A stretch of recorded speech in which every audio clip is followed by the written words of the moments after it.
And we are live, the Survivor 44 live stream special.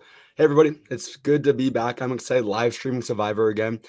It's a little much doing this every single week. So, me and Flynn thought, okay, we want to do more live streams. We want to hang out together, just talking Survivor with all of you. So, we're going to do four of them: a preseason, a pre-merge, a post-merge, and then finally after the finale chatting it. But we didn't want to do it just us two. We want to bring in other Survivor YouTubers along to chat with us. So for the very first time, I met him for the first time today. What a cool dude, posting so much Survivor content, international content, and some Survivor shorts as well. Why not? We got the Survivor Gumball. How's it going? I'm doing pretty well. How are you guys? Good, good. I'm excited to do this. Tell me about you, your channel, love of Survivor, making content. Yeah, so I like to do like weekly power rankings during the season, like do a lot of like in-season coverage. But I also like cover like Big Brother and other shows like that you guys might be into. During the off season, like I try to like squeeze in some more general Survivor content as well. And plus, like more recently, I started a like some people I know, like we started a podcast called Survivor Zealots. I think some of you guys are in here right now, but yeah, that just thought I'd give you guys a shout out. But yeah, like pretty general Survivor content. Pretty excited for 44. Awesome. And Flynn, my co-host, how have you been doing? I've been doing well, man. Yeah, like I said, excited for 44, just like I was super excited for 42. Obviously, production's hyping the season up. So, obviously, excited to do these live streams again. Obviously, they're hyped last summer when we ranked all the seasons. Now I get to like do them once again, talking about the podcast. So, yeah, I've been doing well, of course, and excited for this. Yeah, that's gonna be awesome. I just got a message from Perineum. He's got a little bit of technical difficulties with his audio, but when he is ready to go, he'll be jumping in talking survivors with us as well. Comments in chat, I'll be reading them all live stream long. So I just want to say, Golden Gamer, hey coach, hey what's up? How's it going?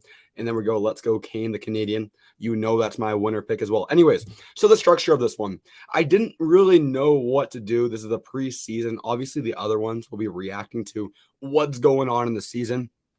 This one's going to be a little bit different. We're going to give our thoughts, what we think is going to be going down, talking about the new idol cage twist, reacting to all the players, our favorite tribe, our winner picks, everything like that. So you're going to want to stay tuned. And at some point in the discussion, we'll be doing a little Survivor buff giveaway. So stay tuned for that. Starting off, oh, that's right in Gumball's face, so I won't put that there. But we got the new era of Survivor, 43 and 44. Flynn, talk about your thoughts on Survivor 43 and how you hope it'll change going into 44. Like the good, the bad. What do you want to see change? I mean, the thing with 43, it just feels like a rerun. Yeah, I mean, yes, they obviously did fix like the things from 42 and 41, but like, I mean, obviously, like, hello, did you see the reaction? Like, you had to be an idiot not to fix that stuff. But again, like, it's still a lot of dilemmas. It's still like earn the merge, which I guess earn the merge is fine. The freaking double elimination at the final 10, which means we're going to get an easy boot at the final 11. So it's like people are playing it safe. It's just that's the thing. While you have to obviously, it's going to be memorable for the fact that Gabler won, obviously. Like, if it wasn't for that, I feel like it'd be an extremely forgotten season. And even despite that, it's been kind of like a blur. And that's the problem with these new era seasons. It's all kind of blurring, right? So what I hope from this season is we get something different. And what I've heard is we are going to get a tribe swap, which I'm really looking forward to.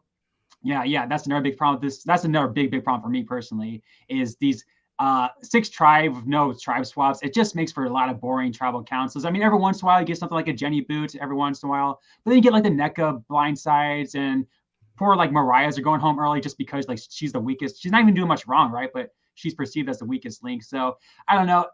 You need some, not even like bigger tries, but just at least some switch, change things up. Of course, this idol cage twist looks really good. So I'm really looking forward to that. And yeah, we'll just go from there, right? But that's the main thing, right? It's kind of been 43 especially, just like, oh my God, can we switch it up a little bit here? So The day after podcast brings up a really good point. Where is Peridium? Don't worry. He's right here. Hey, what's going on? How's it going, Billy? Good. Does everything sound okay? Awesome. It sounds good. Okay. For some reason, it wasn't working. I think I got like new Bluetooth headphones and it was screwing around with the audio. And actually, I just got an update on my computer now, but I'm not going to do it. Anyway, I'm good. How are you guys doing? Got fancy upgrades for Survivor 44. That's awesome. Something like that, yeah. Maybe. Right now we're just talking about kind of the new era thoughts overall, kind of transitioning from 43 to 44. Do you want to give your quick thoughts how you thought 43 finished, a little retrospective there. Okay. Yeah, 43 was a little different. I just posted the link too on my YouTube channel, by the way. I was grabbing the stream link. It's been a long off season for me with Survivor. I'm excited to get into it with 44. 43 was sort of an oddball with the three new era, 41, 42, 43. I feel like it continues the trend of being like it's different, but it's similar. Gabler winning fit the mold, but it's also he's a unique winner, but also he's out there. He's like a very eccentric winner. We don't get Gablers ever. Like he's a once in a 43 season type of winner. He might be in a league of his own as far as I'm concerned, but I don't know. Like it continues some of the trends that I'm hoping they fix a little bit. Like 42 fixed a little bit, smoothed out a little bit of the bumps with 41, and I'm hoping we see that with 44 to 43.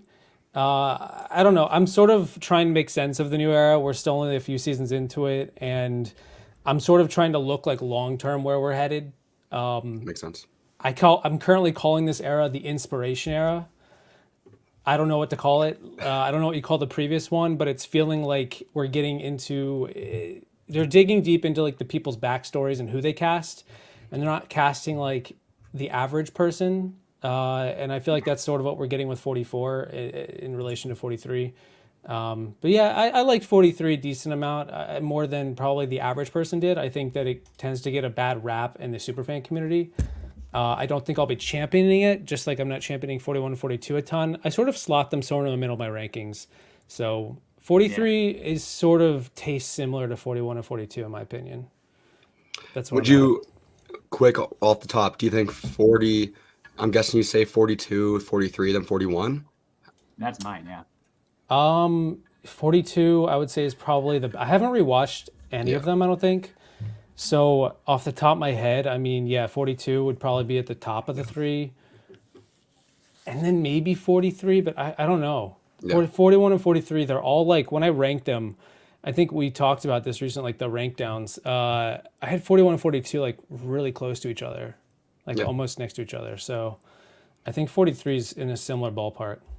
Interesting. And Gumball, you as well. The new era, give me a couple things that you hope stays from 43 into 44, and maybe some things that you want to change that, oh, I didn't like that. No worries. Yeah, like I feel like I share a lot of the same sentiments, like about the new era, like kind of feeling like been there, done that to a degree. Although I feel like there are different like strengths that I feel like each season has, where I feel like 41 is like a case where the cast was pretty strong, but like the editing was kind of all over the place, and like the gameplay wasn't like anything too crazy. I think 42 definitely had probably not as much crazy characters, but it definitely had a likable cast, and I feel like they definitely cleaned up the editing to a degree. And I feel like 43 is probably the most interesting season from a gameplay perspective. But even then, like I feel like the cast is a bit weaker, and there's definitely like a debate to be made that like the editing isn't as solid as it was in 42. So, but I feel like when you add them all up, they're about the same. In terms of like what I would change moving forward, I do think 43 was a step in the right direction in terms of getting rid of the really, really bad decisions, like the hourglass and the do or die twist. Like it does seem like they are learning their lesson to a degree, but I feel like 44 needs to keep going in that direction. Like I really hope there is a trade swap, as Flynn mentioned. I also think the idle cage is another thing that has a lot of promise to it.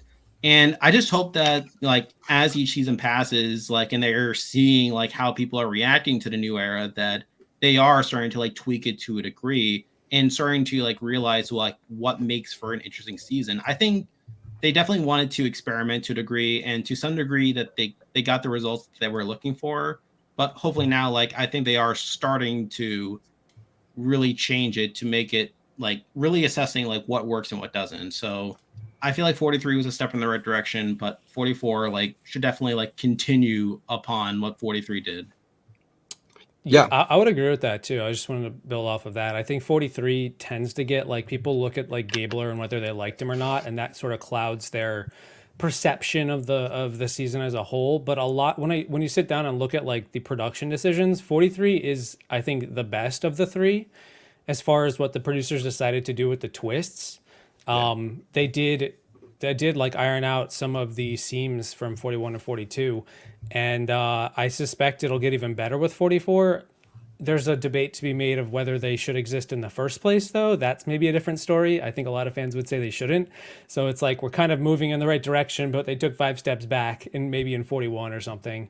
But either way, yeah, I do think 43. I do give it some props for like they got rid of the do or die. I just didn't think that was necessary, and replaced it with like a less harmless, slightly more interesting twist with the last gasp challenge where you could bet on somebody and create like a champion for potential extra immunity. I thought that was okay. It's like Jeff's wacky funhouse right now, but It's Mike White. Like, just you want to have fun out there in Survivor with these twists. It's weird. Like, Survivor is good as it is, but I think the idle cage is a good step in that direction as well, where it's fun. It kind of changes it up. It's not the silly phrases, anything like that, where I don't know how you felt about those, but I'm glad it was for one season, maybe, or 2 seasons, and that's it. Going into the next part, I want to talk about tribes. And I got them on screen because that helps me out a lot. We got our Ratu tribe, the orange tribe, the Tika, the purple tribe, and the Soka tribe.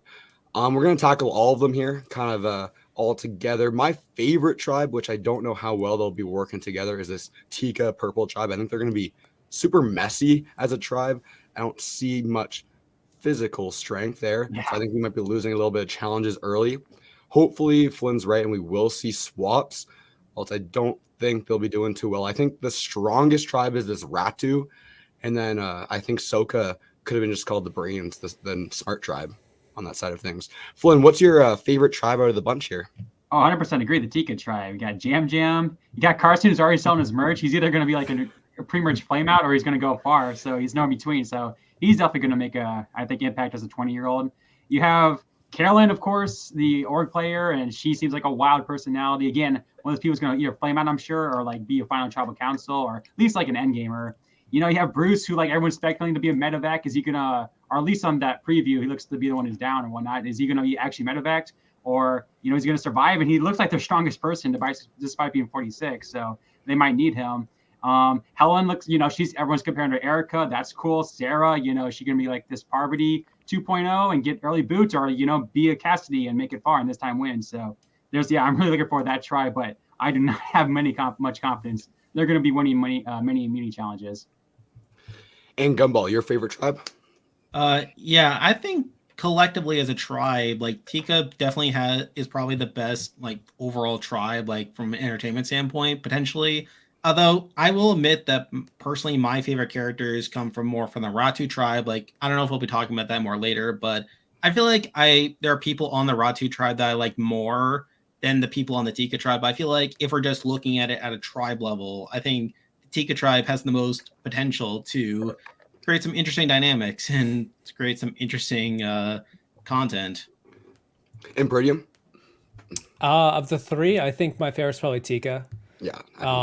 I've spent the most time so far in the preseason like watching Carolyn's online activity, and it's just like Twitter. hot mess. It's hot mess central, and it's so much fun. You get a Carolyn, like you don't get her very often, these types of people, and I love it, and I hope she does well. And Jam Jam, but Jam Jam pronounced Jam Jam. Love it. He's a lot too. I mean, I was always at the ending of the preview for 44 and the end of 43. The last thing we get is him being excited to poop in the ocean, and it's like if I could just have like a little bit of that in my life every day, I think I'll be better off. So I'm looking forward to seeing what he brings. Carson has apparently already started preseason drama unintentionally. I don't Buy get the pillow, it. buy the merch. I don't think it's that big of a deal personally. I didn't really get the drama. I thought it was a little bit whatever, like hyperbolic. Like who cares? He's just selling shirts for people who want to buy it, like whatever. And pillows. And pillows. Yeah. I think that's great. Like who like I feel like there's a little bit of like people take it a little too seriously, and it shouldn't be. It's not that big a deal. And then I'm really looking forward to seeing like Helen. I feel really good. I don't know. From what I've seen, I think she could go do really well, possibly win. And then of course Sarah Wade. What's her origin story? Somebody said in the chat, is she related to Coach Wade? I don't know. Ooh, there you Maybe. And then there's Bruce, who is like the straight man. He's like in the midst of all these people. There's like Bruce, who's just watching his preseason, he's just like normal, regular guy. He's got like he's filming any season. He's just there, and he seems like a nice guy. Yeah, he seems like a dude for sure, a guy. Yeah. Going player by player, like a Gumball you want to see here. We got Matthew Malley first. This guy's 43 years old, a barbershop owner, and he's from Ohio. I'm worried how clumsy this guy's gonna be. That promo we saw at the very start, he's falling off a little cliff, a little mountain there. In my own personal predictions, I'm like, I don't think he's gonna be out super early. But if you're falling over, I assume early on in the game, if they're showing that in the promo, how far can you really make it if that's day one? Gumball, what are your thoughts on Matthew? Yeah, so obviously we saw him in the promo, and I personally don't take too much credence in like stuff that happens in the promo. Like, I mean, yeah, it does seem like pretty bad that you're like climbing that rock. Like, why were you doing that? But I mean, I'm not too worried about like that aspect to it. But if I'm being honest, I'm actually feeling pretty good about Matthew. I mean, he seems like a very energetic, very what am I charismatic guy. I feel like he's going to definitely like attract a lot of people. He's a super fan. He's someone who I assume will be pretty good socially, given like his background as a barber. Like he probably works on building relationships with a lot of people, like through them, like talking to them while cutting their hair and stuff. I think he has a lot of what it takes to win this game. Now, I will say the one knock I could see is that he does sort of similar to another person we'll be talking about soon. Like he is someone who definitely gives off like a lot of a soft side. So, and through that, I do worry that there could be a lack of a killer instinct. But all in all, I actually feel pretty good about Matthew, and he is someone that I'm looking at to do relatively well. I'm hoping we see a plot line, a little bit of drama. The barbershop owner versus the salon owner. That would be amazing Survivor content. He should make a reference to a Sweeney Todd, something to do with that. Next up on my list here, Priddium, you touched on a little bit that you think maybe some winner potential here. We got Helen Lee, 29-year-old product manager from California. Do you want to touch on her a little bit more here? Yeah, I mean, I first of all, I think she's from Maryland. No, that's Maddie. Never mind. Anyway, she's from Massachusetts. Not exactly the same thing. I'm from Maryland, but yeah, she's compared herself to Erica, and that's when I was listening to her preseason interview, I was like, she kind of reminds me a little bit of Erica. And then she literally said that, and I was like, oh wow, okay, that's always a good sign for me because it tells me that like the persona they're giving off, the vibe they're giving off is sort of similar to the player they're comparing themselves to. Sometimes you see somebody compare themselves and it's like a completely random person, and I didn't get that with her at all. And that's a really good thing. I feel like we've seen 3 seasons of like the player who's not out in front. They're not the big strategist. They're not this major threat. They lay low, but they're smart enough to understand like what's required of them socially to win. I feel pretty good about Helen from what I've seen with what she's said. Yeah, she said that she doesn't want to go too hard, too fast, looking for idols out of the gate. But yeah, she's been a fan for 20 seasons. Got into it around Philippines, and yeah, I don't know. I like her. Chat, you can let me know your thoughts on this, but I'm kind of getting annoyed how it's like the new meta, the new strategy in Survivor. Stay low early. When it's the merge time, go from the lamb to the lion, whatever. The strategy works. It's good, and there's a reason it works, but I'm kind of hoping that we get something not the same every. I mean, I do think it's a little bit random with Survivor in general. Like Tony 4 seasons ago was like the opposite of that, I'd say, for the most part. He did lay low a little. But like you've had like even early in the history of the show, like you get under the radar winners. But I do agree, yeah, it's it would be nice to see somebody who's a little more of a front runner, maybe out in charge for a little while. Yeah, to be honest, that's why I think production really likes this season, because I feel like we might get like a finally like over the top big time winner. And I feel like that's obviously production likes those type of winners always. So I feel like we might get that this year. Next up, we got Jam Jam. Jam Jam, 35-year-old salon owner, and he currently lives in Puerto Rico. Flynn Masters, Jam Jam, talk about him. I mean, what's there to say other than how can you not love the guy, right? I mean, yeah, I mean, I don't know. I mean, because we said the same thing about Nasir, obviously. I think obviously that's a big comparison here, non-English speaker or native speaker. So, but he was so lovable like Nasir was. But, we saw Nasir was almost the first boot on his tribe, right? So, I don't know. We'll see how he fits in. I mean, he's obviously a bigger guy. Hopefully, I'm just hoping he doesn't go early, man. I really hope we see him go far. Long game again. He's just one of those, type of people. Again, maybe like Nasir, who gets too trustworthy and maybe not go home with an eye or anything, but just simply, gets voted out when he least expects it because his alliance, he's too loyal to his alliance, or he just simply like too big of a likable guy and you can't take him, farther than 6th, 7th place at that point and risk it. So, or like I said, he could be an early boot as well too. Like I said, not getting very good end game buys for him. But like I said, hope he makes it far. Seems like a big time personality, obviously. I think we can all agree on that. So hoping for the best. If I had to guess, I'm probably thinking around, honestly, mid-merge or so. Yeah, I hope he makes it far. I like the Marianne kind of comparison as well there. Yeah, that's what I'm hoping for. Yeah, I feel like he's got Marianne upside. I feel like he's like the big Marianne character. Which is good too, right? Big personality, TV. I mean, she did win. Yeah, and she's Canadian, which we'll talk about that person soon. Next up, Matt Blankenship, 27 years old, security software engineer, currently lives in California. Gumball, can you talk about this guy a little bit? Oh yeah, so I feel like out of all the people in the cast, Matt from San Francisco is the guy that I probably have the least read on, as he definitely gets us a lot of weird vibes to me. I mean, he seems like someone that could really go all over the place. Like on one hand, I could very easily see him being like an early boot. I could also see him being an early merge boot. I could see him being drafted in as a goat. I feel like him winning, like that's probably the scenario I least see out of him, where I feel like he could come off as a bit sketchy early on. I also don't like how much he talks about failing a lot, which, it could be a double-edged sword. Like he does, like it could mean on one hand, like he's not afraid to try certain things, but also like the fact that he's talking about failing over and over again, like, I mean, like we could see that happen again to him on Survivor as well.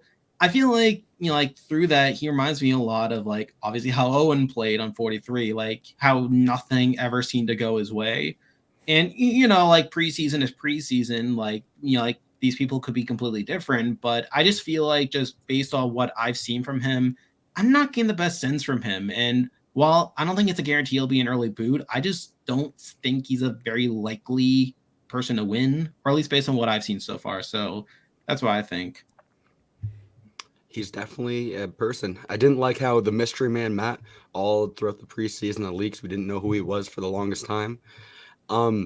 Next up, we got Carolyn Weegar. The player this season I'm probably the most excited to see. I don't know what we're going to expect. I've said it in most of my 44 videos I've made. She could be first boot. She could be the pre-merge. She might make the merge, but she also would be crazy if she won. There's just so much energy there. She knows how to play the game. She's done some orgs in the past. I just hope it's not too the idea of the lamb to the lion, stay under the radar. I just hope she's not too much too early. Pritium, are you excited for Carolyn? How do you think she'll do in this game?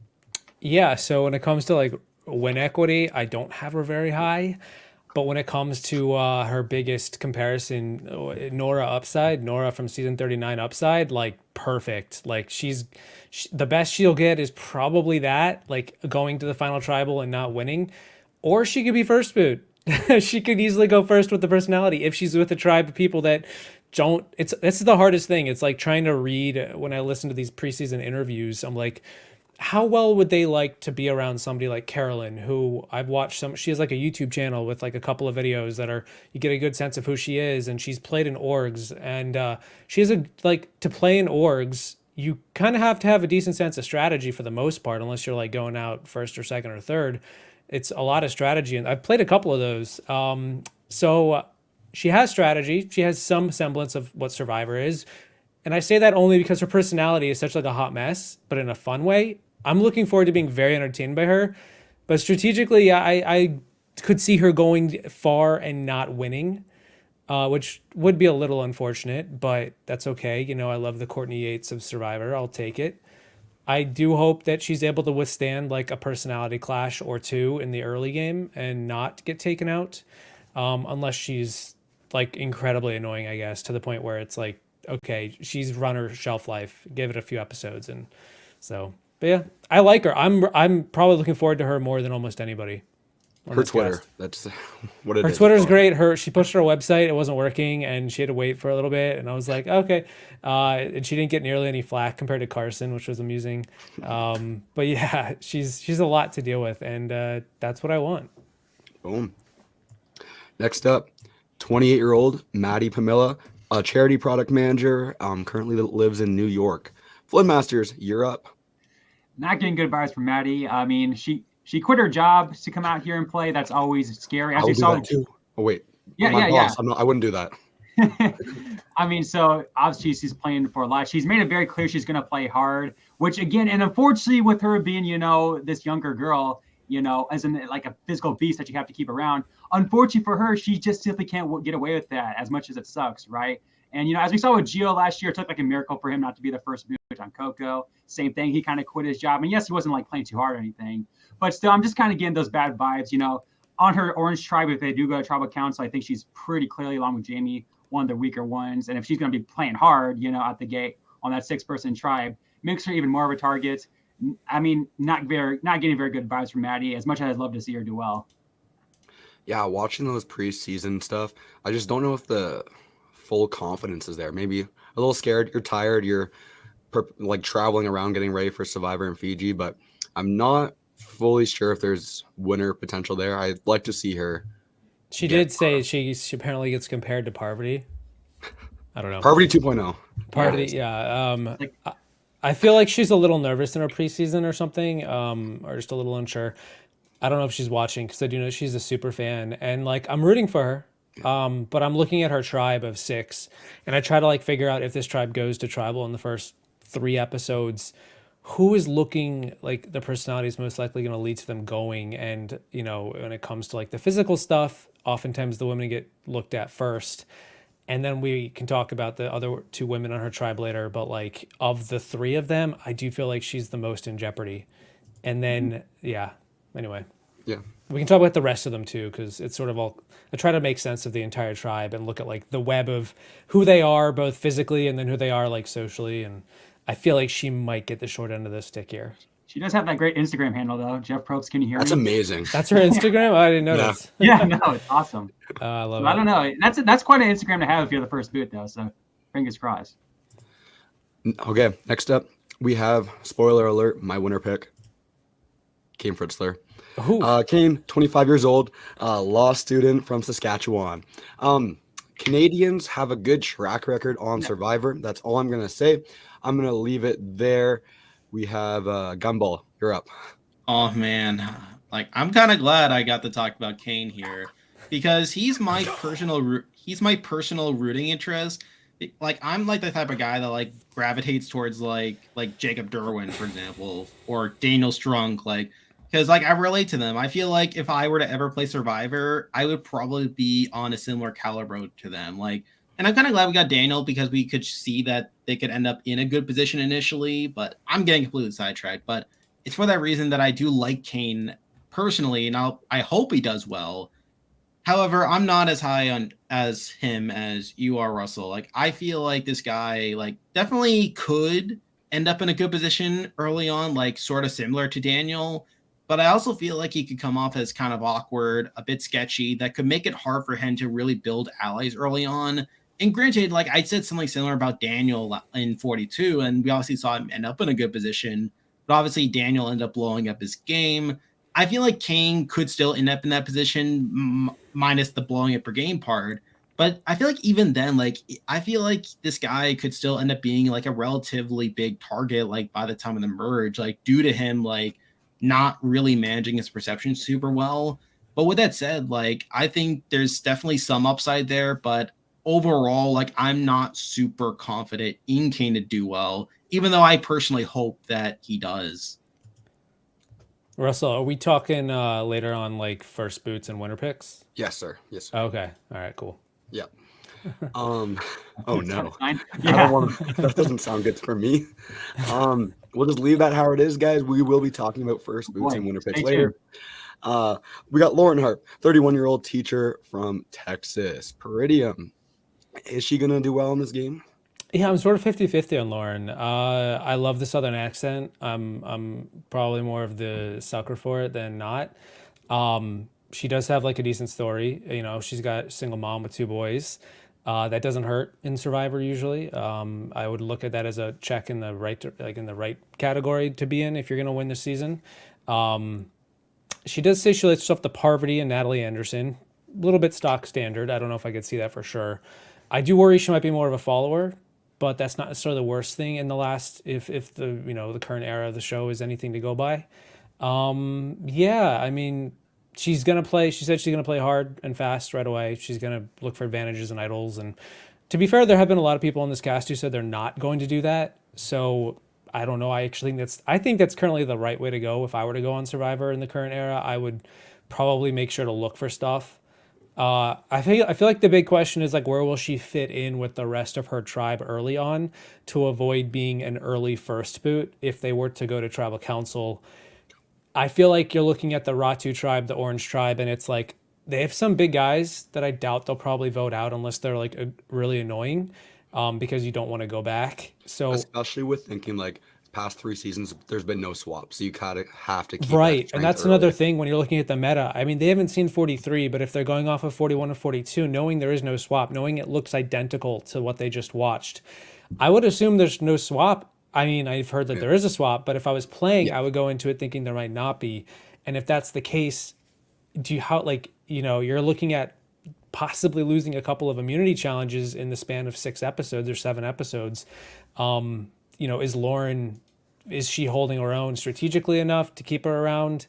I don't know. I do think she's potentially could outlast a couple of them, and maybe Maddie goes before her. Maybe Kane, who knows? Maybe Brandon isn't as great as he looks physically. Probably not. He's probably pretty good. So I feel 50-50 on her. I feel like if she can get into the post-merge, find a good footing, maybe go far. She's not high up, but she's not at the very bottom for me either. She's sort of in the middle of my current rankings. I think this comment's a pretty good reason. The single mom, 2 kids kind of feeling like a potential panic boot. Oh, this is the person we'll do because of this story kind of thing, which makes sense. But for a first boot of the season, I don't think you do a panic boot like that. Besides, everyone has a sad story nowadays. Yeah, you need a story. Yeah, right. That's true. Yeah. I think one other thing to note is I feel like the fact that she talks so much about like the fact that she went through a divorce, like, and plus the fact that she talks about being like a new era fan, like she admits that she's a more recent fan and hasn't seen a lot of the older seasons.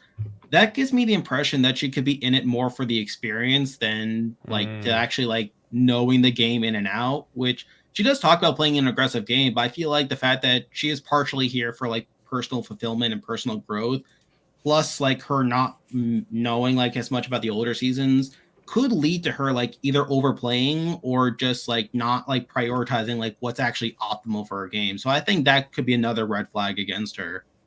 Makes sense. Next up, we got Josh Wilder. Now, all the preseason stuff, when the first pictures come out, you kind of overreact to that. I know I overanalyze those little pictures we see when they first come out. I'm like, oh, Josh, it came out as Dr. Joshua Wilder. But then when these first preseason videos came out, I'm like, wow, this guy is jacked. He's going to be a competition threat as well. So it's going to be really cool to see. He's 34 years old, a podiatrist from Georgia, Flynn Masters. You say podiatrist? Yep, sorry. Oh, sorry. Yeah. So yeah, getting a lot of good vibes from Josh, like you said. Obviously, I can't imagine him being early boots. And with this season, with this season especially, like, you know, usually if like a Jonathan from 42 who's like the only like big guy in the cast, like there's a couple big guys. Heck, he's probably not even the biggest guy in his own tribe, right? So, you know, hopefully he's like not too big of a threat come the merge. And yeah, he's the perfect age, 34. That's kind of like the perfect age for a survivor, a lot of experience. He seems like a joyful guy, a great guy to be around. And yeah, I mean, there's no reason why he can't win. It's just like, is it going to be, you know, can he be like, because we've seen a whole bunch of these past 3 seasons, that big player, that prototypical winner, Ricard 41, Lindsay 42, Jesse 43, like that prototypical winner gets taken out right before the end, you know? So can Josh actually like clutch up with those muscles and win this time, or, you know, win that fire making challenge? You know, or he might get taken out early before that, you know, so we'll see. But feeling good vibes from him. I won't say my winner pick, but, you know, if I had to like put a group of winner picks, he'd definitely be up there. Yeah, I have him up there as well. I think he checks a lot of good boxes. He seems really level-headed, and he said like one of his biggest things he wants to do is keep his emotions in check and keep his head on his shoulders. And everything I got about him was like, yeah, he's got all the makings to win a season of Survivor. I think he's currently like 5th in my rankings, which is like potentially where he'll fall on the boot order. Unfortunately, be like 5th place, but we'll see. Next up, Jamie Lynn, 35 years old, a yogi, currently lives in Arizona. Gumball, you're up. All right. So Jamie Lynn is a bit interesting. I think she's one of these more high variance players where I could definitely see her making it further into the game. Like, she is a super fan and she talks about her like 4-person strategy, like, which is good to a degree. Like, now obviously like on one hand, like, you don't want to be like too set in stone with this, and I don't think she'll go fully in on the strategy where she wants like a ride or die, a challenge beast, and a super strategic person to like feed her information and stuff. I think that's what she said. Mm-hmm. Like, but with that said, like, I could also see her being a very easy early boot. Like, I feel like even if she like tries to like put this structure together, I feel like she could very easily end up being like an expendable number within that contingent, or like whatever alliance she ends up in. Like, I feel like her tribe goes to a lot of tribals, I could very easily see her being a pre-merge boot because of that. And even if we are looking at her idea and conceptually, I think it could work out, like the ride or die part, and particularly the challenge beast part. As for the sneaky part, like, I mean, if we're looking at the people on our tribe, like, I guess King could be like that strategic mastermind that could feed her information. I just don't know if that's going to necessarily work out for her. But I think she's one of these players that could still go either way. Like, I could see her making it further into the game, but inherently, I'm not the most impressed by her, and could also see her being an early boot.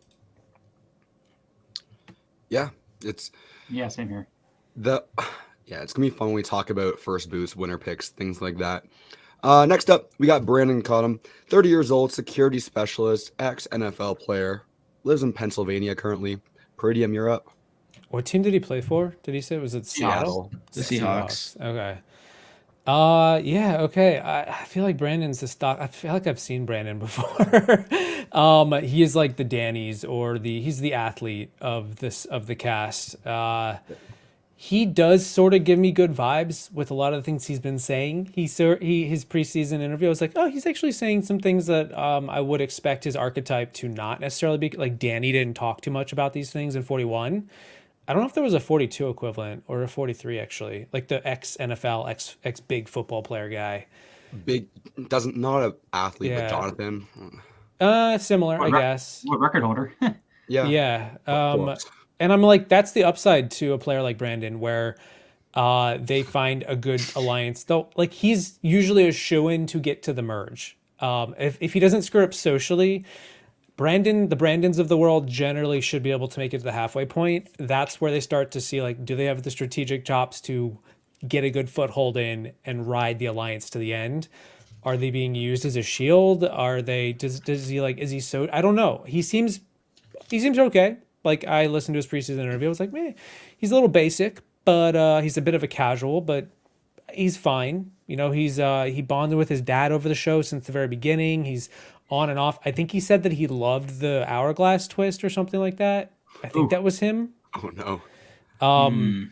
Which definitely gave me like he could be like a pawn in somebody else's bigger plan.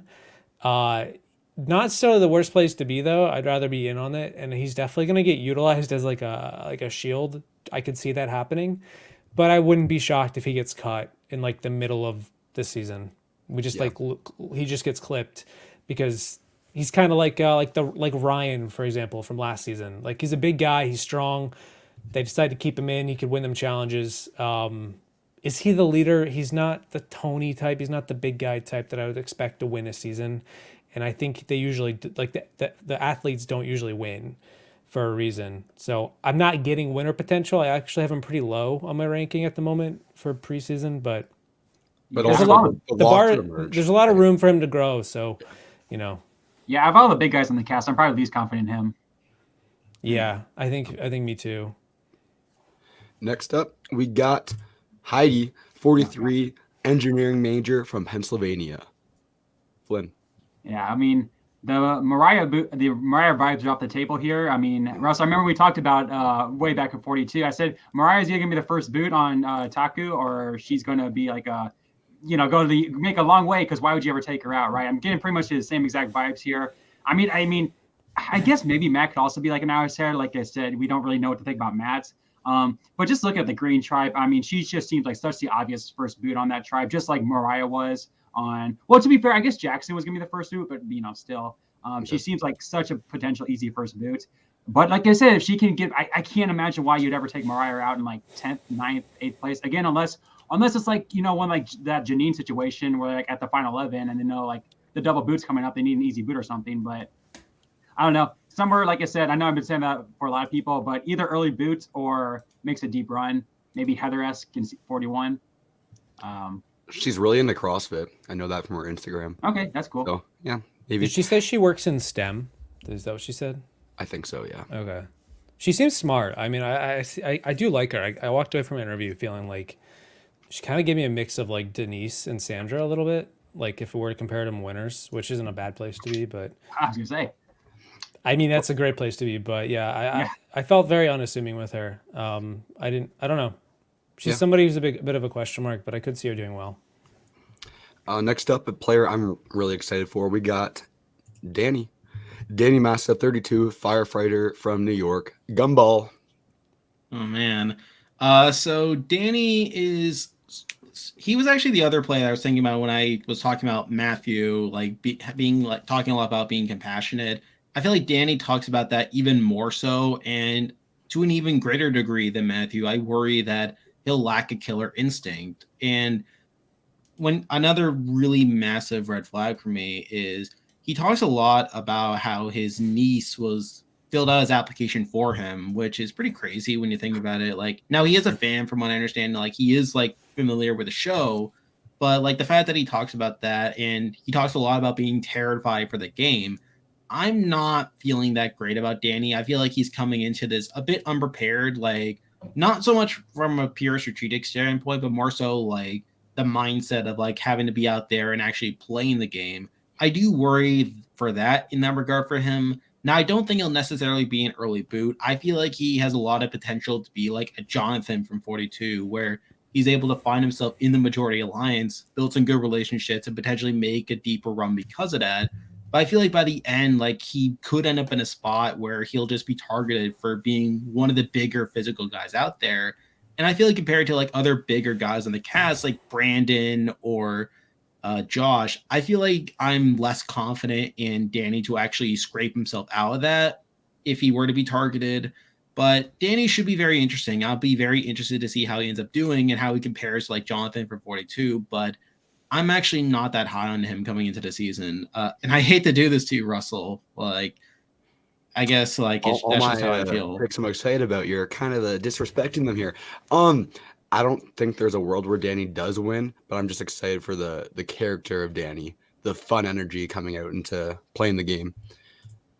Next up, Peridium, you got Franny Marin, 23 years old, research coordinator. Hey, Flynn, you can talk about her too a little bit if you want to. Yeah, I'm not going to be able to say the word, so please correct me here, Peridium. Massachusetts. What? Massachusetts? Yeah, there you go. You're hey, I'm from Mass, so I'm sorry, we got a little beef here. You're up, Peridium.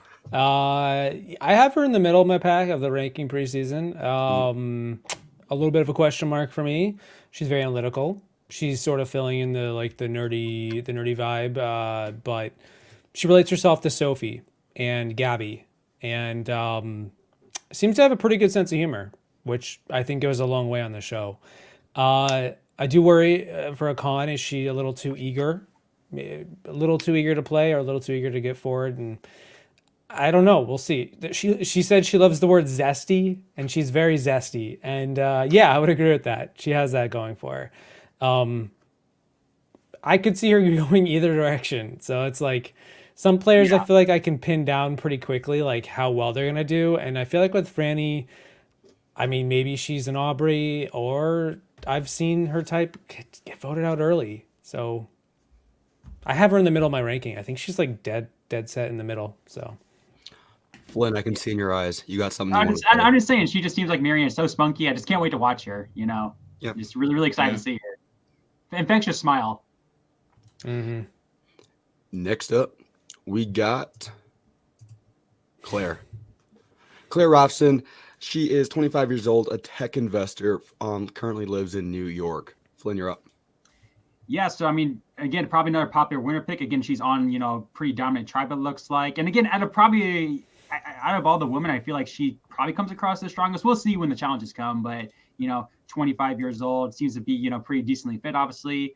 So yeah, I mean, unlike a lot of other women, I don't feel like she's going to be in that much danger. Again, we'll see. And of course, with swaps, we'll see. And biggest thing, like again, she seems like that kind of smallish female under the radar type, that we saw win 41 and 42. But it will be interesting to see if like she comes across as threatening as like a potential Erica or potential Marianne as being the under radar type. And the big players of this season, like I say, Danny, Bruce, even like the out there players like a Carolyn, Jam might go against her and whatnot. So yeah, she seems like a very, very popular pick, has all the tools. Just obviously not going to be voted out early in my opinion, but also like not threatening. But as we saw in 42, right, all the kind of big time players kind of came together at the merge and kind of went against like those type of people who are on the outside. So as long as she's not on the outside of the alliance, I feel like she's gonna make a pretty deep run. And again, probably along with forgot how I said earlier, Joshua, potential winner pick for me as well.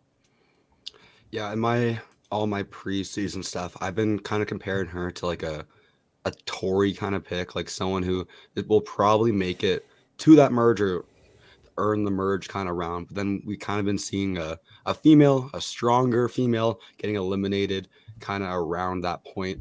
So that's where I see like merge to like mid-merge area for Claire. Next up, we have Carson. Carson Garrett, he is 20 years old, NASA, in Georgia. Gumball, you're up. All right. So obviously Carson is the youngest player on the cast. He's just 20 years old. And obviously we've seen like 20-year-olds quite a bit in the new era, or at least like 28 and under. Like, I mean, if we're looking at the track record, like for the most part, like they done pretty well placement wise. Like obviously Liana got to the final 7. Xander got to the final 3, and Sammy, who is definitely 22, got to the final 7 of 43. And obviously JD was the one pre-merge boot from that Zach? bunch in the new era. Zach. How old is Zach? I thought he was a bit older than that. Was he? No, he's 22. Oh, he's 22. Okay. Yeah, Swati. Yeah. You're missing Swati. Oh, Swati. Yeah. Oh yes, yeah. Swati was also pre-merge. So forgettable. Yeah. Oh yeah. So obviously, like for the most part, like these younger players do tend to do pretty well. But I feel like Carson may end up being one of these pre-merge boots. Like I feel like he is someone who could come off as a bit like, like maybe someone who could get into the majority alliance, but because he's so young, like he may struggle to garner respect throughout a lot of the game, or may struggle to build really deep allies. And I know that this is a bit of a younger cast too, but I feel like just that age disadvantage could be such a bigger knock to him. I mean, even the players that did well, like in his age group, I mean, you have Liana from 41, where yes, she did get to the final 7, but by the time she is taken out, like she was probably one of the people that had one of the smallest chances of actually winning a jury vote. And I feel like some of that is due to her following Shan for so much of the game, but I think her age may have also like made it naturally harder for her to garner respect. And obviously Xander also had that issue to a degree, where granted he didn't play an impressive game to begin with, but I think his age may have also contributed to that. I worry that Carson, even if he were to get through a lot of these early rounds, he may actually struggle to, again, like play a game that people will allow to be rewarded by the end of it. But I think more than likely he could end up just being an early boot. Like, again, like he could come off as his Christian type or JD type, like where he struggles to get in the majority early on. And if they do go to tribals early on, I feel like he could be taken out. But I feel like Carson has a lot of potential to be an early boot. But even if he cracks through, he'll have a lot of things to overcome if he wants to actually win the game. And I just don't feel that confident in him doing so. So Carson is not someone I'm very high on. Yeah. Poor Carson. There's a lot to say with him though. He needs to hopefully not be less Ryan Ulrich and more his own person. because we've seen the super young super fans go to the end and lose, and they oftentimes their age, they get undermined for that. So Yeah, and he can't hide his age this time. But and he can't hide it. He doesn't look 22. Hey, Sammy could get away with it now. Sammy could. Yeah. Yeah. Next up, we got Sarah Wade. Sarah, 27, management consultant from Illinois, Peridium. God, you're giving me the ones I have very little to say on. I could have talked a lot about Carson. Sarah, she's fell towards the bottom of my ranking, and I don't have a lot to say about her. I wrote like she seems level-headed, kind of normal question mark. She wants to gain everyone's trust right away. She compares herself to Natalie Anderson. She also said Andrea Belke, which is a pick you don't see very often. Usually Andrea has been blindsided. That's not a great pick, but I could see that. She's got a lot of upside to her. She could have been like the next Parvati or whatever. Yeah, she thinks she'll be seen as young, and I wrote she thinks she'll be seen as young but strategic. Could be a problem if others view her as a threat, but honestly, of all 18 people, I have the least to say about her. And that could be a good thing, because I also had the least to say about Shan in the 41 preseason. And Shan went on to dominate the season from a talking point standpoint. Like there's so much to talk about with her strategy, her character. So I don't know. Maybe Sarah will be a Shan 2.0. I don't know right now. I don't have a lot to work with. If anyone has anything they want to say about her, feel free to let me know. She's on the Purple Tribe, but she's wearing a green dress, so that's weird. Yeah, that's funny. That doesn't really make sense. I wonder if she was. Maybe they swapped her. I bet they swapped tribes. That'd be Who do you funny. think they swapped her with? Yeah, never mind. We'll never know. We'll figure out 45, 46. We'll find out afterwards. Lastly, last player here, we have Bruce Flynn Masters. Yeah, so I kind of already touched on him. I know a lot of people are thinking that, if not like confirmed, like he's the guy that maybe not gets medevac, but at least like, looks like he's, on that ground during that opening scene and whatnot. So hopefully he doesn't get medevac. And if he doesn't, like I said, as funny as that is to imagine, saying this 46-year-old guy, he does seem like easily the strongest person on that Tika tribe. So again, I can't imagine him going home pre-merge. But yeah, the Roxroy vibes are off the chart here. It just seems like your everyday typical guy, just going to enjoy the experience. Nice as could be, and just probably going to get taken out mid-merge, just because who else you're going to take out? Yeah, I hate to end like that, but there's really not much to say about him. I think he's your prototypical normal guy, and there's not much to say about these normal people, So, I just hope, like I said, hoping he doesn't get medevac though. That's the big thing. I'm sure we'll talk about medevacs later, but that's the big concern for him. But yeah, I definitely don't think he's going to be an early boot. So. Yeah, he was definitely put in as the he's like the 40-year-old something dad who's just sort of like chill, and he kind of like he'd probably be cool to hang out with and just like drink a beer or something, and like he's probably a nice guy. Insurance agent. He's from Rhode Island. I've been to Rhode Island. It's pretty chill over there near Massachusetts. Oh yeah. It's a pretty nice, pretty small area. So, but from what I saw, it seems all right. And hopefully he's not a medevac. I know, yeah, you look at the preview for 44, he's hurt, but hopefully he's okay. Yeah. We shall see. This is the time, everybody. The buff giveaway. Woo, we got this buff right here to give away. Survivor, season 41, everyone's favorite season. Woo. Oh. Let me share my screen. Present. Share screen. Is that the Merge Tribe? Yeah. Oh. Share screen. Window. Boom. Share. Boom. So what you gotta do is in chat do hashtag Survivor in all caps 44. Start collecting comments. All you gotta do is comment that in the chat, and you'll be entered in the giveaway. At some point later, near the end of the live stream, we will do a draw to see who wins. So hashtag Survivor 44. You need to do the hashtag, and it's got to be all caps, no spaces. Survivor 44. Boom. Back into the thing. Okay, now let's talk about winner picks. And I thought, why not have Sandra and Parvati in here? Two winners that people have been talking about recently. Oh yeah. Quick, are you Team Sandra or Parvati, everybody? Is this the pre Heroes versus Villains finale debate now? We're bringing that back 10 years later. Team Sandra, let's go. Yeah, All seriousness, winner picks. Let's start with you, Flynn. Who do you got as your winner pick of the season?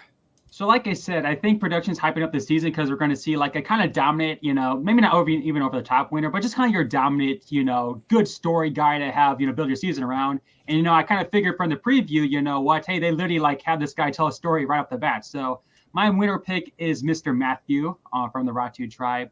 Again, kind of your, prototypical pick. Yes, strong guy, but doesn't come across as too strong. Can't ever imagine him, being an early boot. And at the same time, can't see him, being viewed as a bigger physical threat than say like a Danny or Brandon or whatnot. Again, seems as nice as can be, an absolute social butterfly. And again, the way he is on the older side as, 43, he's not like, 50 or above. Hey, we just got a 50+ winner, right? So that's not even, crazy. So just kind of, I feel like he's gonna, be the big time player of the season. If I'm being honest, the guy who finds the idols, the guy who wins 2 or 3 mini challenges, and this time will be that Lindsay or Ricard or Jesse figure that have come so close, but haven't won it. This time he will pull through, and I think Matthew is our winner of Survivor 44. Cool. Gumball, who's your winner prediction?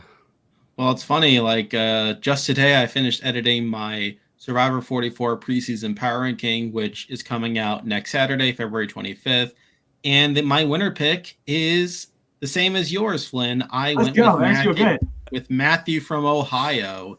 I feel like I largely agree with your assessment of him. I feel like he is someone who really has it all. Now, I'll admit up front that could still be a knock against him because we've seen like in 41, 42, 43 that the person that gives out the best vibe in the preseason doesn't necessarily win. I mean, I would say like you have like your highs, your Omers, your even Owens from 43.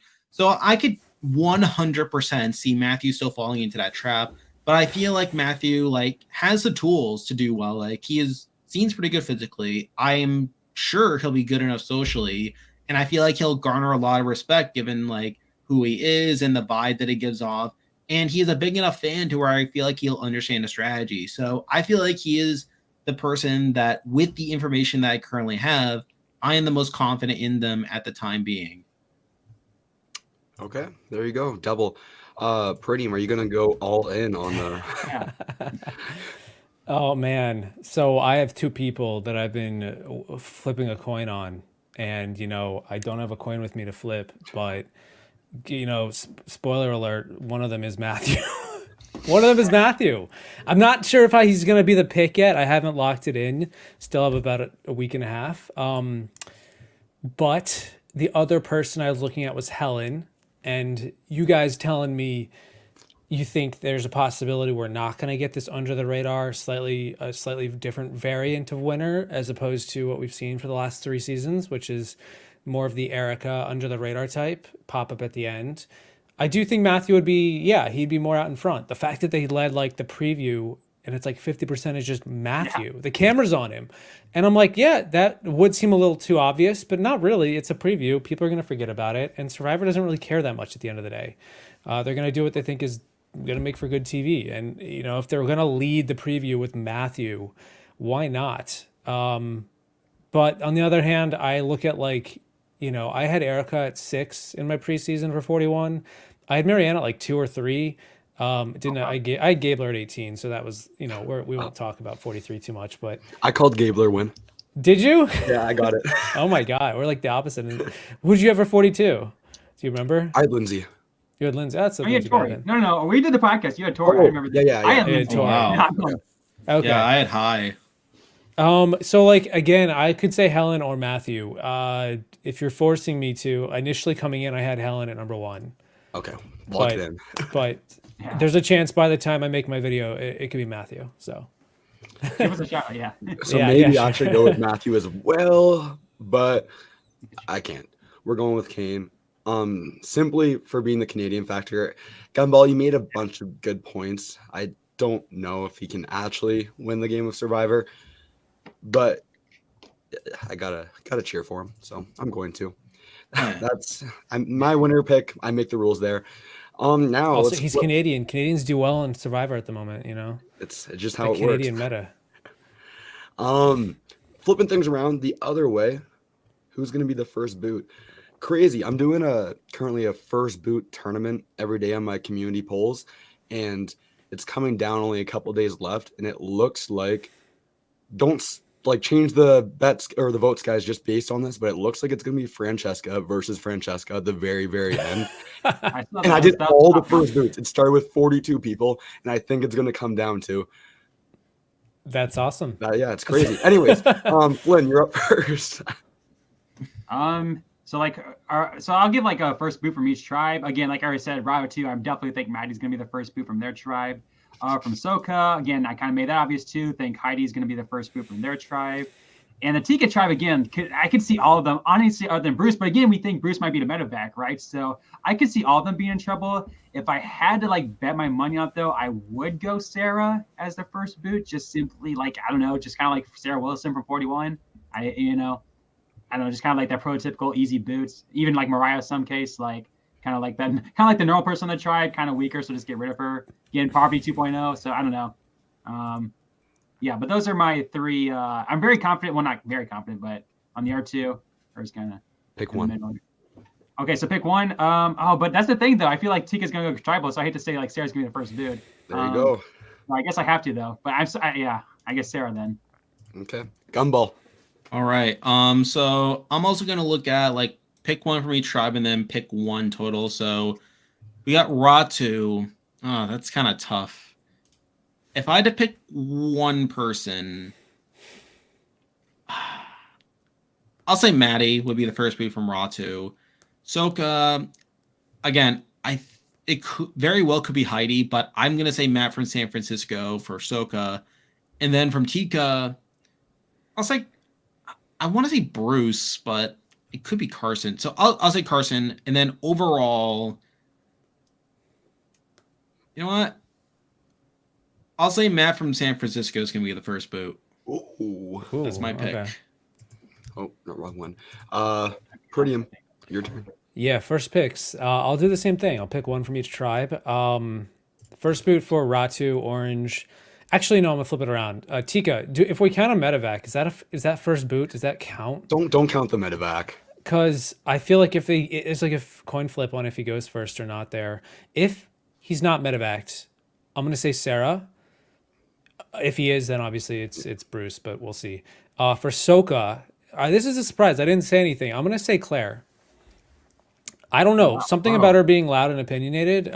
She's definitely like she praises Courtney Yates for doing nothing, which I love, but I don't know if that's gonna lead to going anywhere. I feel pretty comfortable with the other 5, which is why I'm looking at her. And then Ratu, I predict my first boot of the entire season, not just of Ratu, but of the entire season, is Kane. I'm saying Kane. Not that I dislike him or anything. What? It's a little much. I just feel like he's game bot. He's too much. What do you got against Canadians? I mean, it could be Maddie. I was looking at Maddie as well, but I look at Kane and listen to his preseason. I felt like we've seen, Jacob. Gumball said it himself. We've seen Daniel Strunk, who, to be fair, was actually superseded my expectations and kind of got screwed over. It wasn't really his fault in a lot of ways. It was a little bit, but I don't know. I just looking at Kane, I'm like, this tribe, if the women decide to stick together, Jamie is actually, I think, it's tough to say when they first show up in the preseason. I can like envision a fantasy where these players are, their best version of themselves. Jamie seems to be quite surprising, which could lead to like Maddie and Lauren potentially all working together. There's a strong women's vibe there. Matthew, I think, will do really well. I might be the winner pick, and I feel like Brandon is just not the guy that goes first in almost any situation, which leaves Kane. And I just feel like, is he physically going to bring it? Maybe, maybe not. Strategically, yes, but it might be too much. I don't know. He's also like, he says he's very charismatic. He says he's a bit of Tyson and Zeke, but I feel like he thinks he's more Tyson than he is Tyson. That could just be me. Yeah, it's just you, I think, there. Yeah, okay. So, yeah. First boot for me, I'll pick one per tribe. I like the idea. It's fun. I hate to do it on the Ratu tribe, but I think I'm going to go with Maddie there. Just for the idea. They're seeing 41, 42. We think there's going to be a swap, but they don't think that. So I think, sadly, most of the guys will be safe for that first boot early on in the game. On the Tika tribe, I'm not going to pick Bruce. That's kind of cheating. I'm going to say either Carolyn or Jam Jam. I think those big personalities are going to, the tribe's going to be like, whoa, this is so much on our tribe. And on the Soka tribe, lastly, I'm going to go with the boring pick, the oldest female in the season. We're going to go with Heidi there. And I think that's going to be, I think that's the safest pick for a first boot, the oldest female on the season. Even though I think Heidi can do really well, and I hope she does well in the game, I think that's the safe pick to do for a first boot, sadly. Especially on these 6-person tribes. There's nowhere to hide. Yeah. Who's your overall, if you had to pick one? Heidi. Heidi. Okay. Yeah. Medical evacs. It feels weird to say, oh, who do we think is going to be a medical evac? We think it's going to be Bruce, but like, I don't want to hope. I mean, predict someone that's going to get hurt. It's in the preview, so I don't consider it a spoiler because they literally show you everyone, and then it's like, okay, it's very obviously who it is. Yeah, we don't know for sure what happens. It's in the opening beach, and it's going to be one of the first things we see in the season. It's like when Daniel dislocated his shoulder, and they had to like stop and bring out the medics and do like a Stephanie LaGrossa. Yeah, it looks a little more serious than your average medical situation. It certainly looks more serious than what happened to Daniel in 42. I don't know. I'm hoping it's not because I don't want to see anyone go. It screws with the season. It's just unfortunate. Yeah. Do you guys think Survivor likes when this happens for the drama, for the excitement, or no? I don't think so. No. Yeah, good. Yeah, I think they want to avoid like losing anyone medically for sure. And it also messes with they're close. It's like they're in the direction of that, and I also think like it messes with the production scheduling. And with only 26 days, I'm not sure if they're trying to keep that in like as tight as possible. They don't want to mess with it too much, so they've got like all these twists. And I'm guessing like Jeff has everything day by day plotted out, and this just sort of throws a wrench into all of that. So. Yeah. Historically, I feel like they don't like them, from what I can tell from previous seasons. I mean, they haven't left Fiji ever since Go Wrong, so. Yeah, that's a good point. Hardest season of all time. Idol Cage. I'm actually really high on this. I'm excited to hear your guys' thoughts. The Idol Cage, if you're unaware, spoiler alert, I guess. If you don't want to hear this part, mute the video, and when the Idol Cage disappears, you can unmute. But I don't even know anything about this, really. The Idol Cage. There's going to be a cage in camp in plain sight.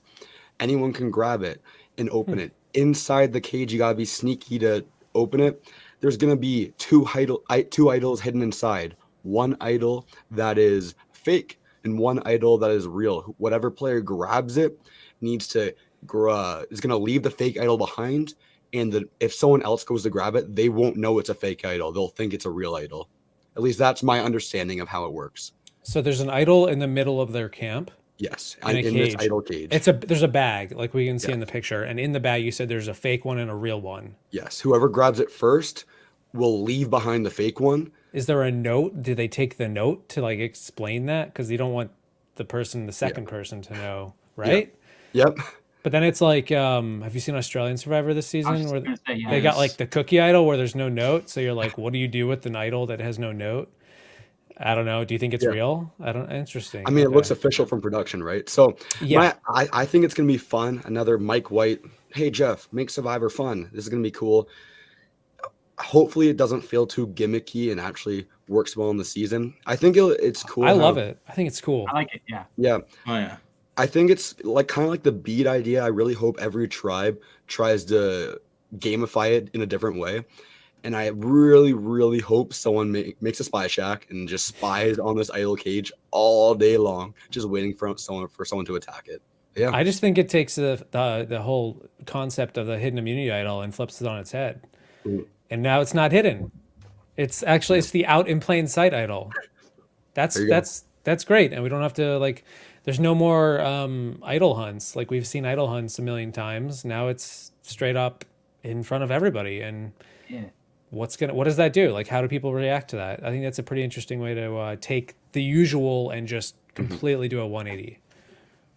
Yeah, like I think something interesting is like obviously we've seen over the last couple seasons like people like being more open with their idols. Like obviously we have the Beware advantage. We have like we have like Shipwheel Island basically. Like people are basically like pretty honest. Like we obviously saw in 43, like Gabler just immediately told everyone like what happened when he went on the journey.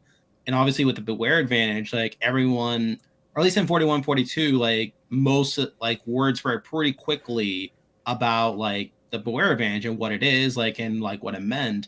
And obviously, like once like you had like people saying the phrases, like like obviously I feel like Survivor in the new era, like there's just not as much incentive to like hide idols. Like we're seeing people being more open about like sharing like the fact that they have an idol. So it does maybe wonder to a degree whether people will try to like use like the idol cage, like not even try to like sneak around it, just try to like claim it, like or like try to be like okay, like let's just like see what happens with it. Like I feel like I do worry that that could potentially like sap out some of the potential that it could have, because obviously like they want people to like be sneaky about it, like but at the same time I also worry that like with this more recent precedent of people like being encouraged or in some cases being forced to like admit to having an idol, that could in turn like just discourage like that secrecy or like try to make it like, for lack of a better word, pretty boring. So I think it could be a double-edged sword, but I am optimistic going into it. Is it also playing like the what's it, the Beware advantage? Do they lose their vote if they take the idol? Do we know that? I don't I'm know. not sure. Because I would hope they don't. I'm not too big a fan of losing votes. Yeah. Yeah, that's a whole other thing. But if there's a rumored swap, maybe we won't be seeing Shipwheel Island this season, right? Because that was the whole idea. I would be. Having players. I would hope so. I'm kind of like we've seen it for 3 seasons. It's like it's kind of like Exile Island. Like I'm fine without it. Yeah. Yeah. Flynn, are you excited for the idol cage? Oh yeah. Just seems very interesting. Like I said, I know you're not watching Australian Survivor, Russell, but with this whole like, there's like a fake. Well, it's kind of hard to explain, but it's not like a twist actually. But like there's this fake idol that's causing a lot of paranoia, and it's going to lead to a great downfall. I've seen all the promos, all the reactions on Twitter. People like craziest tribal council. Yeah, and it really is, and it is like top 5. The player who has this probably lead to a downfall, so it's making for some fun. So yeah, it's going to lead to some great downfalls. Obviously, some great tribals, a lot to think about. So yeah, this looks really fun. Gumball, have you seen Australian Survivor? Oh, me? Yeah. Yes. I've been covering the season. You have, it's right? Been wild. Like, it is Power Rankings, yeah. Sweet. His number 1 went out this week. Russell hasn't seen it. Gotta watch it. No spoilers. No spoilers. Here's the plan, guys. We're gonna do everyone rapid fire, one final prediction, hope for the season, and then we'll wrap things up with our giveaway.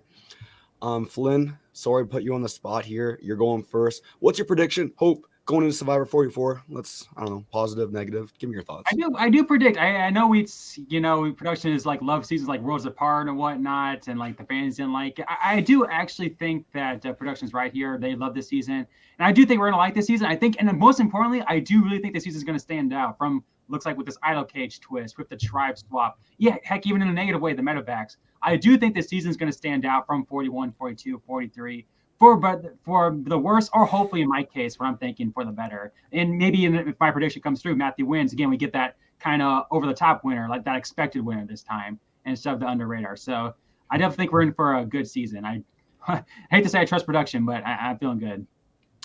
Gumball, you're up.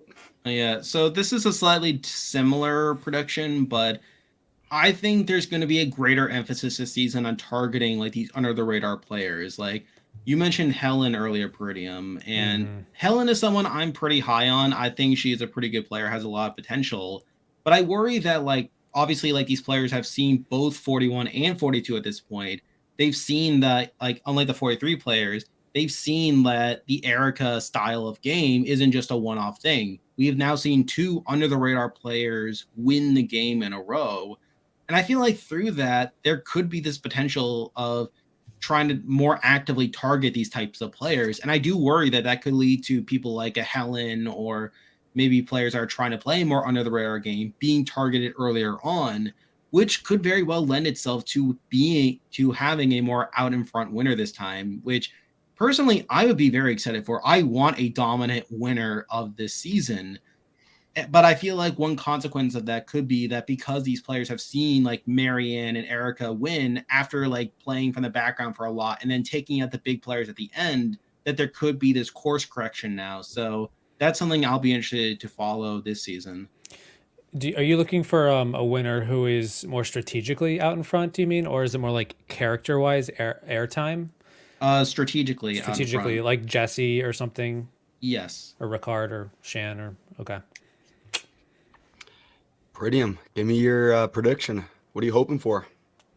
Yeah, I'm hoping we get I mean, obviously, I hope we season. get a fun season. Yeah, a great season. I hope that it gives us a lot of great moments that we can look back on and pull from and talk about. I hope it's fun. Mostly, I hope the people there want to play hard and want to win, and we're not looking at like Kumbaya. And I don't think we get that, but I just hope we don't get it because we've had it before. It's not very exciting. As far as winner goes, yeah, I would agree. I read a comment. Somebody was like, was Erica really under the radar in the game? Because people talked about her a lot. Her name was in a lot of people's mouths, but they just didn't show her very often. So for the viewer, I'm hoping that regardless of who the winner is, we get somebody that we can understand what happened from the beginning to the end, and not in like an in-your-face way, just in a way that makes sense. Because I feel like they're going for, the producers have been trying to give us these blind sides. They love to blindside us in the modern era, and there's like a bit of a diminishing returns with that. Like we got it a little bit with all three winners. I think a lot of people had a big adverse reaction with Gabler because it was very hard to understand exactly how it turned into him winning in such a dominant fashion when he was kind of thrown under the bus through a lot of the season and shown to be questionable. Like I was analyzing the game and I was like, based on what we're seeing here, this is kind of questionable gameplay from this guy, but he's the winner.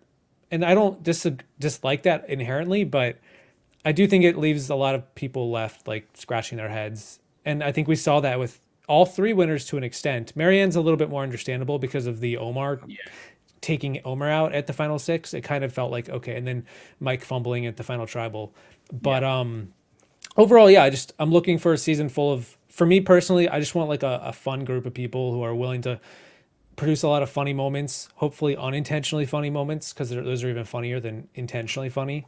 Gameplay is good. I do like good gameplay, but I don't personally need it as much because it's not as like, I've seen a lot of like Survivor there's only so many great gameplay you can have on Survivor before we're kind of just doing the same thing over and over. But like when you cast unique people with, I mean, we don't have Carolyn Weigers or Yam Jams, or whoever. They don't come on Survivor very often. I don't see them. I can't really compare them. So I'm just hoping that we get like some really great moments from these people, and it's a fun season. I'm looking for it because there's a lot of doubters with modern Survivor in the superfan community. I don't know about the casuals, but there's a lot of people who are like 50-50, and I'm hoping we can trend in a good direction. And I try to like do my best to like just show the good that Survivor can still have. 43 seasons deep. Are we running on fumes? I don't know. I don't think so. Hope not. But there are definitely arguments to be made, and I'm hoping 44 can just prove that, yeah, we can still have a good time and have a fun 3.5 months. Hopefully, we're here for a good time and a long time. Yeah, let's get to 50 at least. Yeah, and beyond. And then Boston Rob be the host. My prediction is gonna be I think the idol cage is gonna be a big hit. I hope it's not too weird. I don't know how it's gonna play out. I like the point you made, Peridium, about the notes. Like, will you get a note with the idol? How's that gonna work? Yeah, I mean, but yeah, well, we'll see all that soon. With Survivor 44, it's coming soon. But I think it's gonna be a very fun addition to just let's go look for an idol instead. It's right there. What are you gonna do about it? Giveaway time. We got 16 people, 42 people are currently watching. So I'm going to give you a final 30 seconds as I'm talking, figuring out how to do this. If you haven't yet, #Survivor44 all caps, you'll be entered. I think I accidentally entered myself, so it'll be really awkward if I win. I was 3, gonna say that almost happened last year. 2. Yeah, I know it did. That was scary. You're like one person away. 3, 2, 1. Good luck.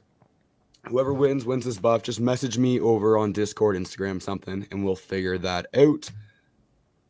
Please don't be me. Please don't be me. Musk Kid M. I think that person donated to me last year. Thank you so much for everyone in the giveaway that The entered. karma came back. Yeah, there you go.